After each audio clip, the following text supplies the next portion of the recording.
Hey, Maureen. So let's talk about fashion. You like fashion. Well, yeah, yeah, you do too. We like fashion. We don't not like fashion. Well, no, I actually like fashion a lot. I wear a And lot of jeans in the county, but yeah. there was a time for years and years where you had a clothing allowance when you worked for the corporation. Oh, that's supposed to be a secret, a top Not top top secret. I mean, all anchors, well, most anchors probably get a clothing allowance, but now I have no real excuse to dress up anymore. So there's all this stuff. So yeah. Yeah, we still like the idea. And fashion, I love it, but I'm also where it's a political thing. It can enslave people, especially women, if unless you're not a certain size or age. It's not easy. It's not available to everyone. Yeah, and particularly these days with fast fashion and everyone's got these huge walk-in closets and it's well, people who can afford them. It's ridiculous. It's an environmental issue as well because yeah, so it's a lot of clothing ends up in landfills. And not to mention, it can be cruel, right? I mean, you look at fur and feathers, and now there's a whole movement against any like vegan clothing. No, no wool. Yeah, no, I have to deal with the wool issue. I'm Yeah. trying to think of what my sweater is today. I think it's made out of plastic, but we're going to be talking to Hilary MacMillan. She's our guest today, and she's sensitive to all of this. But Yeah. wool, is wool an issue? Yes, wool's an issue because you've got to scrape it off a sheep. So yes, since 2016, this is what I know about sheep shearing. Since 2016, Hilary MacMillan designs have been cruelty-free, no fur, no feathers, no wool, no silk, and inclusive in terms of size, ranging from extra small to quadruple extra large. Yeah, so a while back, she's done all kinds of things. She even launched a collection with Barbie, which I know we're on different sides of the fence on Barbie, but we can talk about that. But she launched this collection of jackets and totes with slogans saying equal pay, don't tell me to smile, all kinds of sort of Now, feminista stuff. can fashion be feminist? Can it be cruelty-free? And can it be inclusive and reasonably priced? Most importantly, still look good. Hilary MacMillan, can it? Hi, Hillary. I don't hear you. Oh no. Oh no, what happened? Hang on. I Don't can say see you. I can see your lips moving, but I can't hear you. Oh no, it's good we're not live. no, we could hear you earlier. Hang on a second. This can all be edited out, so no worries. Okay, let me see what happened. Did you change anything, Hilary? No, you did not. Okay.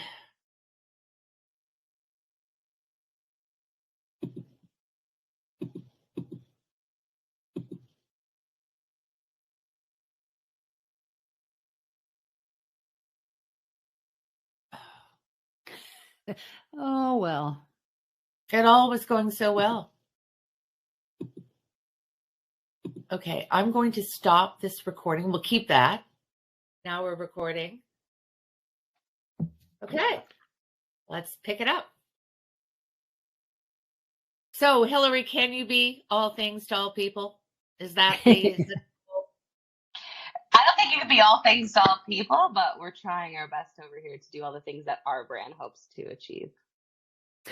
So tell us about that. I mean, you're vegan, you're cruelty free, you're environmental, you're a feminist, you're everything. But what does it mean for you? Like, describe your line to us. So those are like a bunch of really buzzy words. Really at the root of it, we're trying to make contemporary women's clothing that makes women feel good in their outfits for larger size range. That's kind of the brand ethos of what we are. And then within different categories of that, we are a vegan company. And yeah, so we're just trying to make like exciting clothing for more women in more sizes. Was it a personal revelation for you or a sort of epiphany, a come to Jesus moment where you said, you know what, that cow is so adorable. I can't imagine killing it, wearing its skin on my feet. So I grew up mostly in a vegetarian household, so I haven't eaten a lot of meat or really been exposed to a lot of meat. My family isn't vegetarian anymore, but that's how I brought up. So I've been vegetarian for a really long time, since I was in about grade 10. And then I've on and off gone vegan here and there, done stints of like 5 years.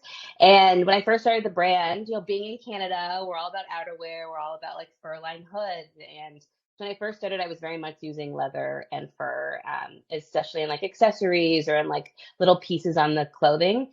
And I was cutting skins and cutting up fur and going to these places and buying these pelts and stuff.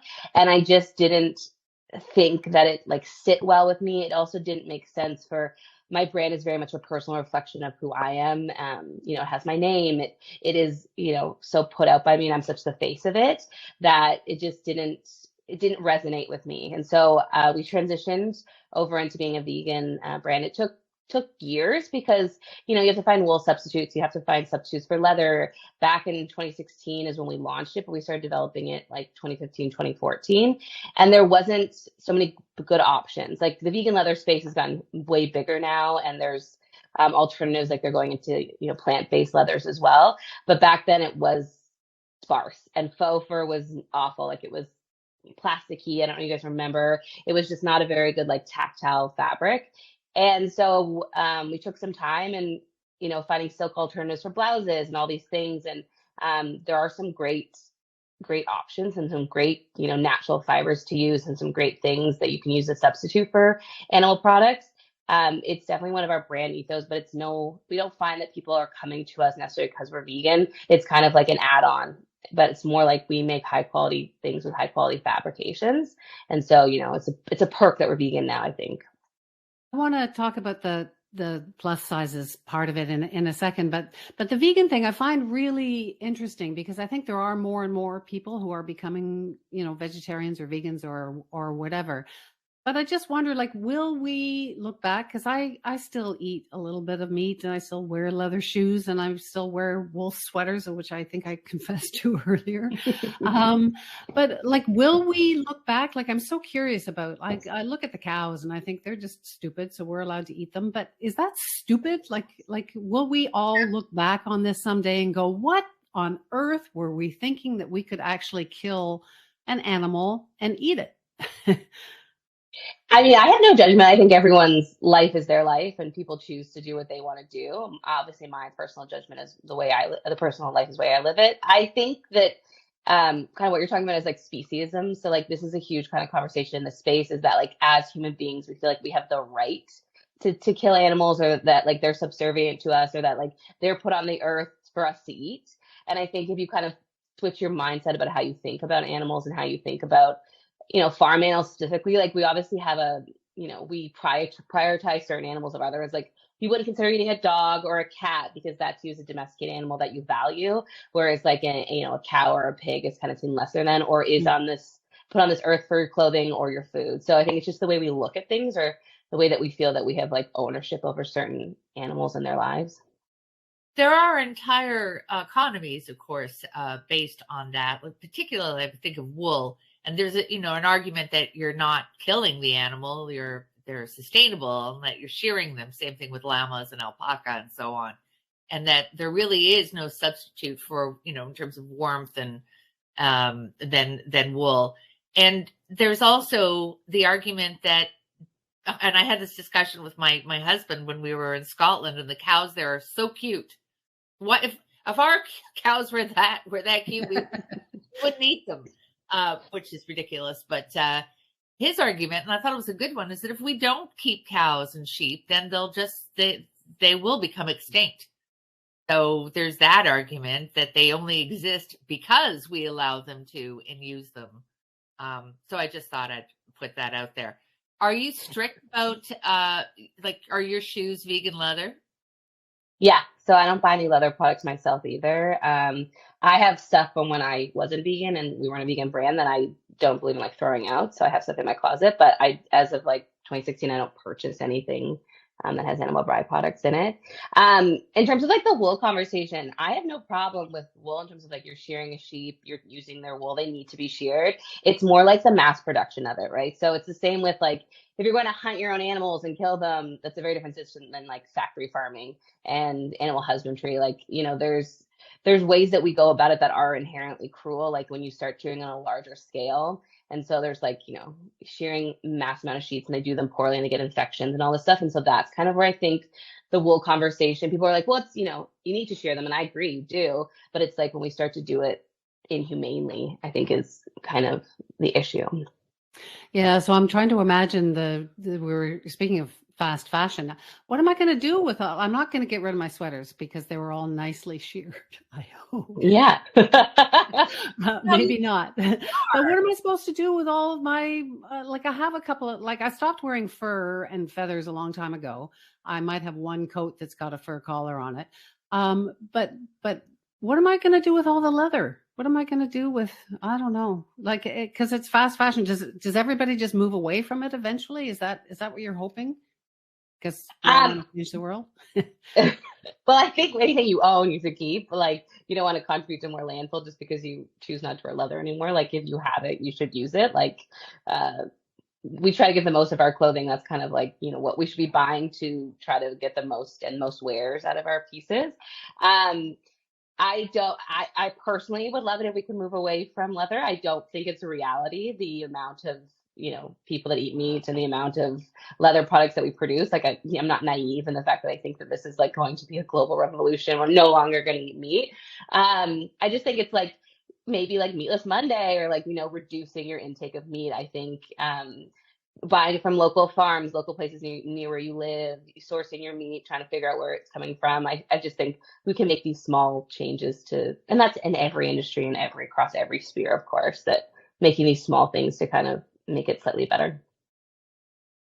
Let's move on, although we'll probably come back to this because it's an important topic. Let's move on to being size inclusive. Now, this is something that would have been unheard of, say, 25 years ago, although there has been a movement towards that across the board. For example, I remember reading, and correct me if I'm wrong, you would know this, Hilary, but the average size woman in the United States, which is where all these stats seem to come from, is shorter and bigger than the fashion industry would ever admit. Yeah, I think it's like 5'4" and 160 pounds. There's the average, and clothes are just not being made. Pretty, beautiful clothes were just not being made for that woman, which seemed crazy because that's your consumer. Mm-hmm. So was that part of your decision to, because you say you're known for plus, but you're not just plus, but you are a plus size designer. Yeah, so we are extra small to 4X. So we do kind of all like a wide range of sizes. So that's like from a size 2 to a size 28. It's kind of where the numerical sizes sit for alphabetical sizes. I think fashion a long time has like intentionally been exclusionatory just so that it feels like I have to get this or it's the hottest thing ever. I think that's kind of like where it's been for years and years and years. It's like not everyone can access it. And that's kind of been it's like a vibe in a sense. And I think people are kind of like with social media and more voices and people being interested in fashion and plus size influencers and all these things coming out. I think people are looking for stylish clothing and they want it across a wide range of sizes. And we saw a huge kind of push for it right before the pandemic and especially in the pandemic. And we were like lucky that we were able to kind of, you know, be able to offer those pieces to women of up to 4X if they want to. I almost find this is going to sound very conspiratorial, but when I was in high school, I was like a size 10. And then I'm basically the same size as I was more. The pieces may not line up exactly the same way, but I'm basically the same. But I'm not a 10 anymore. And yet I'm really a 10. It's ridiculous. I'm still a 10 in England. So I like, did they just like downscale? Is 28 really like a 12? Like, did they change the sizes? I think that Marilyn Monroe would be a size 16. And yeah. Yeah, So so I don't know. Is this just my conspiracy? So Marilyn Monroe definitely was not a size 16. I think she was like a UK size 16, which is 2 sizes down from our size. I don't think that when people say that, it's just so misleading. The problem I think with the fashion industry, there's no standardization of sizing. So if your brand wants to make a size 10 that fits like a size 6, that's your prerogative, and you can call it a size 10. If you want to make a size 28 that fits like a size 12, you can do that. So people even have like just size 1, 2, 3, 4. Like there is no standardization at all across the industry. And I don't think there ever will be. But yeah, it's just like vanity sizing or like making, Yeah. certain things certain ways. Yeah, no, I feel much better when I buy something that's a smaller size, even if I know that I'm a certain weight. between two dresses, one's a 10, one's an 8, and they both fit me the same way. I'll buy the 8. And said I'm wearing an 8 or a 6 or a 4. So I know that's the way we've been raised. We've been raised as a sizist. Like anybody who tells me they're a size 0, I just want to barf, because that means so you don't exist, basically. Size 0, you're nothing. Well, now they have size 00.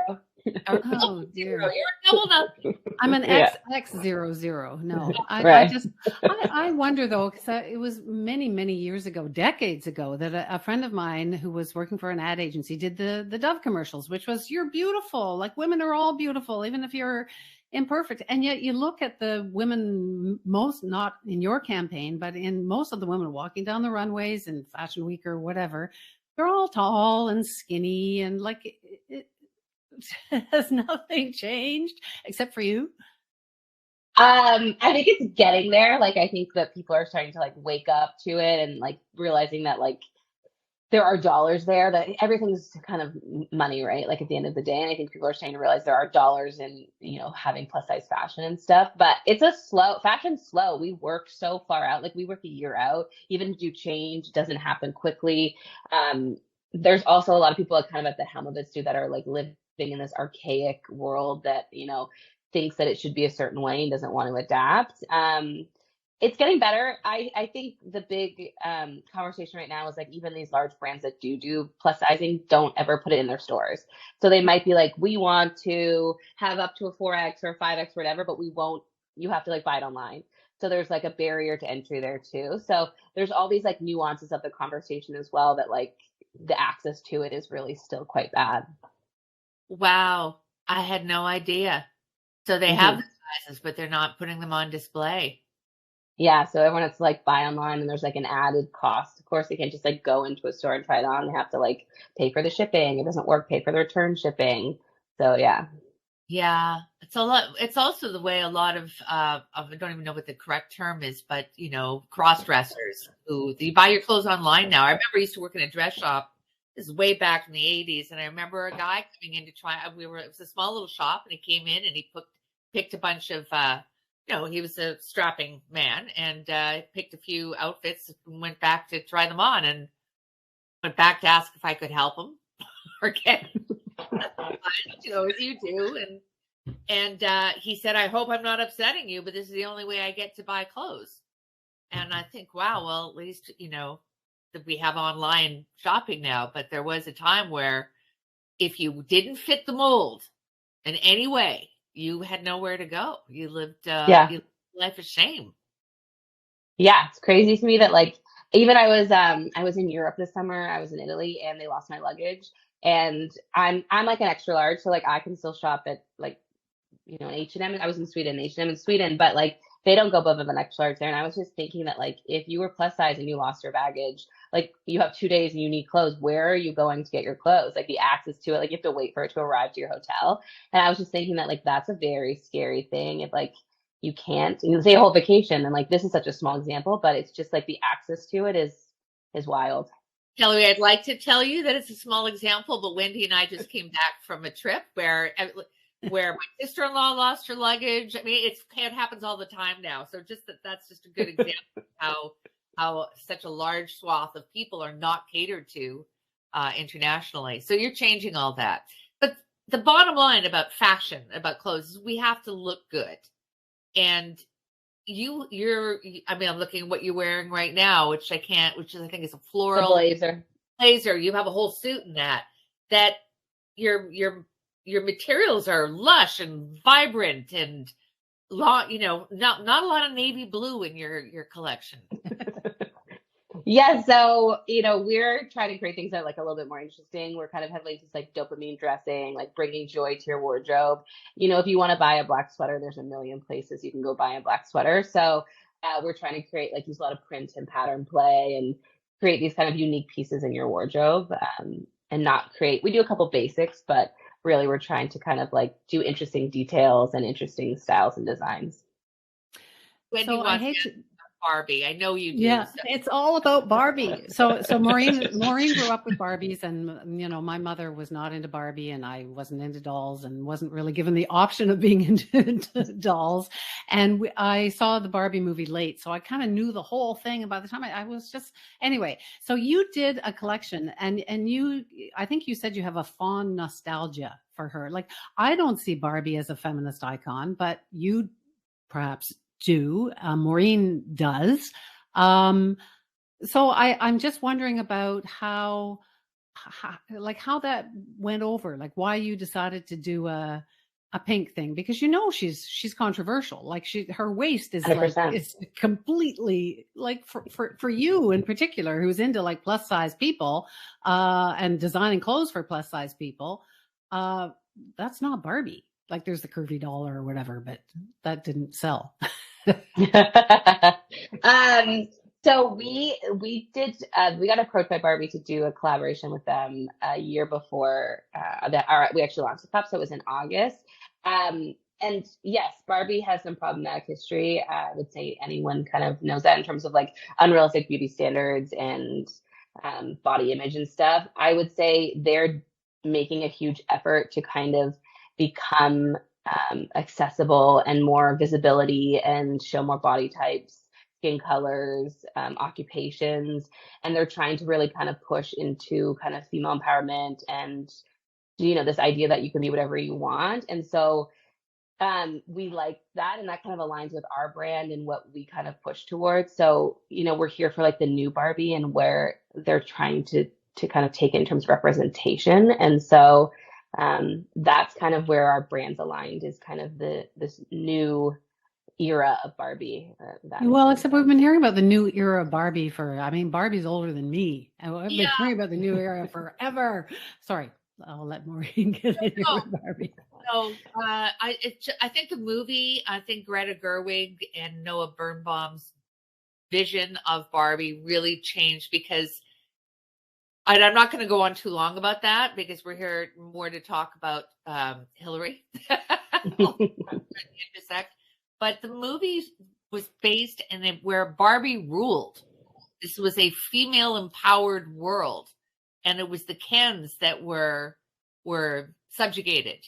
And whenever that happens, there's going to every action demands a reaction. And of course, the Kens bring the Ken visits the real world and brings back these ideas that men actually should be in charge. And so that's really what that Barbie is about. And then it's not perfect when one group can rule another group. So, and I think Barbie herself, as played by Margot Robbie, came to realize that her world was artificial. So maybe I'm overreading. I don't think I am, but I think I think that this movie and this collaboration that Hilary did is actually more in keeping with a greater awareness of femininity and feminism than the traditional Barbie embodied. Now, I'm going to get off my soapbox now.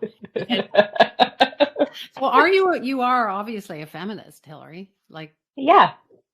Do you have new slogans coming out on jackets or t-shirts or whatever? We have no plan to. We did that for a couple of years. We have retired.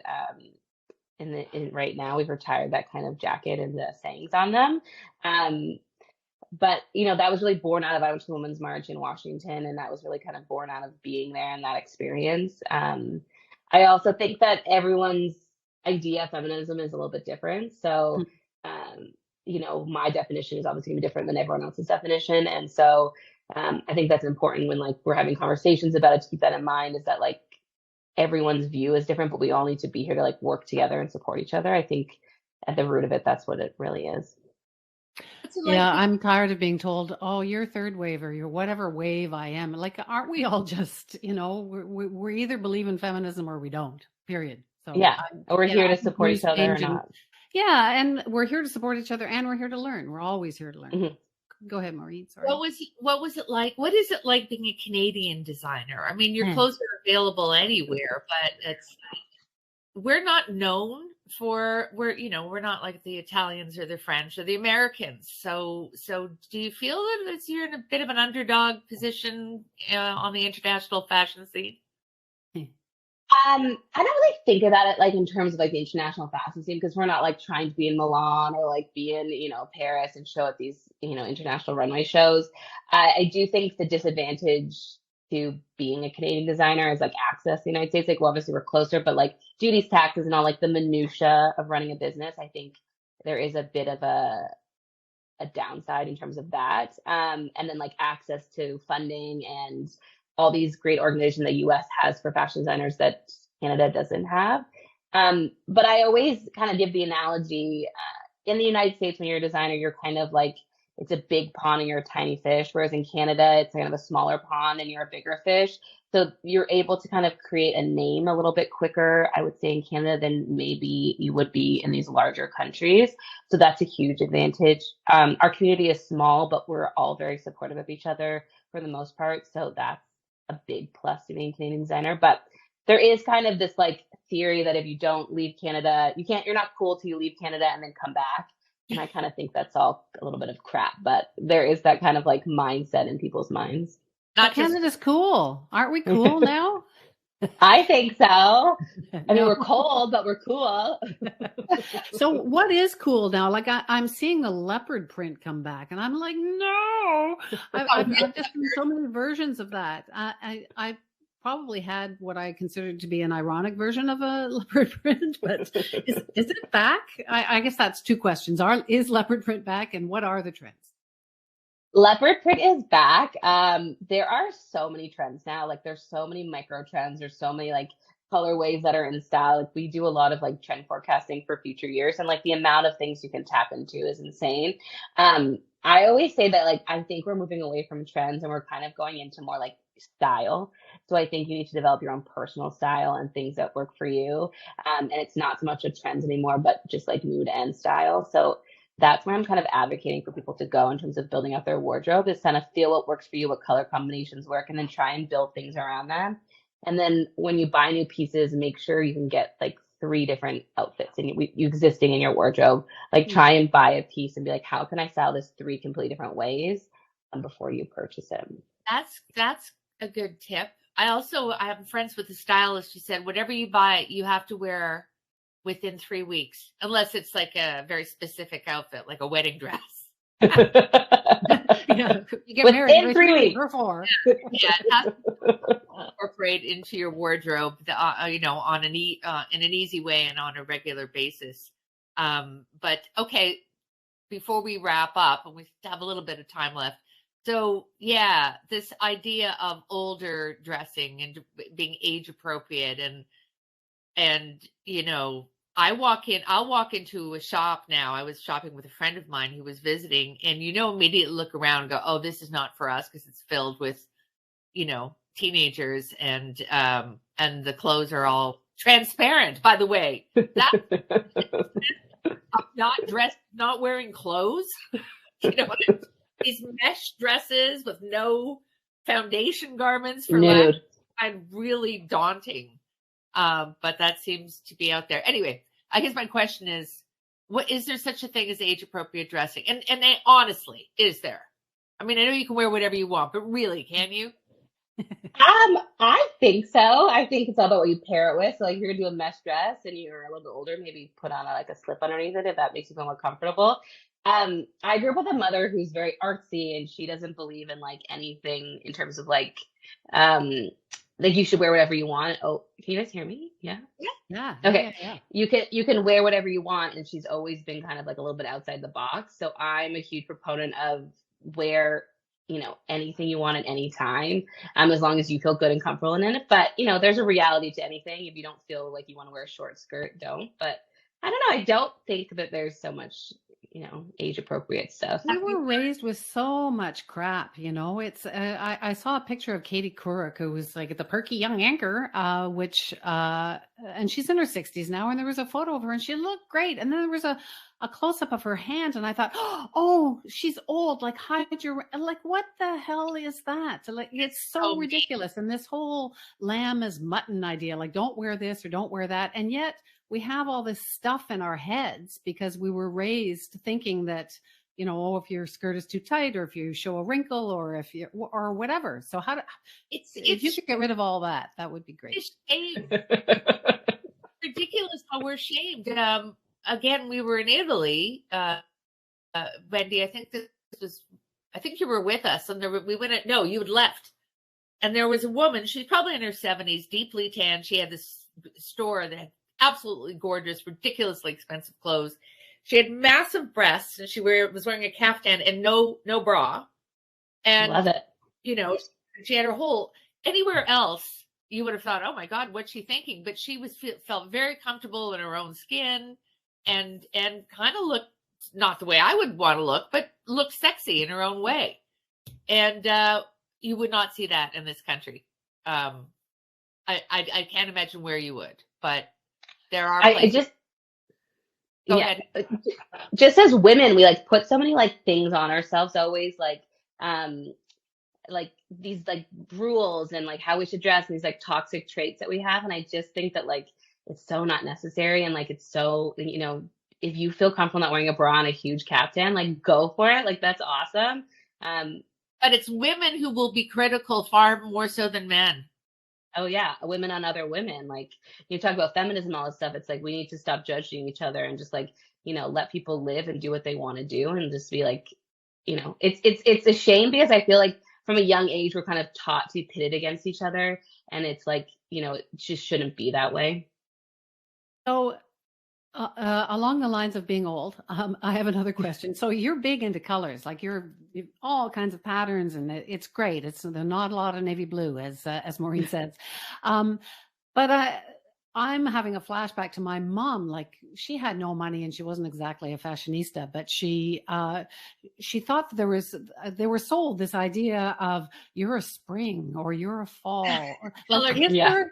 You remember that? I remember that. I don't think I ever did that, except everyone said you're a certain something. You're a summer, or you're a whatever. So are colors a thing? Like, are they back? Should we pay more attention? I know. In short, like I don't think so. I think that everyone can wear every single color. Obviously, if you think that like your skin color doesn't work with yellow, you're probably going to shy away from that. But no, I think that like these old archaic rules are gone. This whole like no way after Labor Day, or don't put brown and black together, or like all these things that no longer should exist, like that do exist still shouldn't exist anymore. Like this whole like don't mix silver and gold. I just think that like it's just fashion's all about like mixing and matching and color play and pattern play and being a little bit creative. So yeah, I think wear anything that you want, like throw out these old rules and just kind of play in your wardrobe a little bit more. So my white pants, I shouldn't put my white pants away. I know they're not in style. My daughter goes, "What are you doing wearing those white pants?" But I can wear them in October if I want to. You can do winter. I can do whatever I want. Whatever you want. That's the bottom line. Winter white is a big trend. So, it's a huge trend in the winter. Yeah. Also, I was reading, what's it called? The quiet elegance, the secret rich look. Yeah. Wearing all white all the time because you're rich and you can afford to have everything dry cleaned. And so, right. Yeah. No spills. People are feeding your food, so it's no problem. I wear a bib. That's what I do. Fashion I love reading about it too. And I love the whole political, and I remember when stockings went out of style, right?